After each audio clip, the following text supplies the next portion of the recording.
मैंने यहाँ देखा है जर्रे को आफताब बनते हुए। मैंने यहाँ देखा है जमीन से फलक पर चमकते हुए। मैंने यहाँ देखा है गलियों कूचों को दुनिया में बदलते हुए। होने को है एक नए दौर की शुरुआत। ढूंढ रहे हैं हम एक नई आवाज। जुदाई हो जुदाई ना सहाय,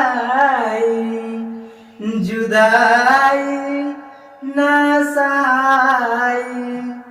नमस्ते सर, मेरा नाम रंजीत कुमार और मेरा घर पड़ता है भवानीपुर, जो कि भागलपुर जिले से मैं बिलोंग करता हूँ सर।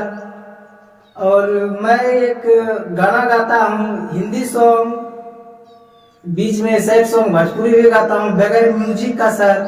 तो आप सबको अभी बगैर म्यूजिक का अपने आवाज में आप सबके बीच में सुनाने जा रहा हूँ सर। तो आप सब सपोर्ट करिएगा सर, प्यार दिला दीजिएगा। नमस्ते सर। जुदाई हो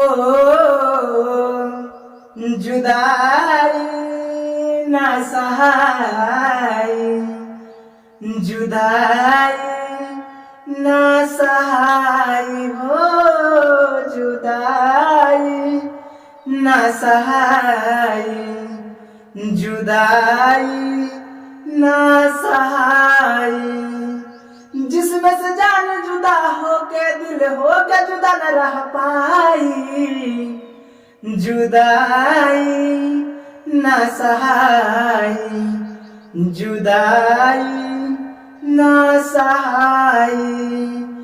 जिसमें से जान जुदा हो के दिल हो के जुदा न रह पाई, अकेले न रहाई, अकेले न रहाई हो, जुदाई न सहाय, जुदाई न सहाय। नमस्ते सर।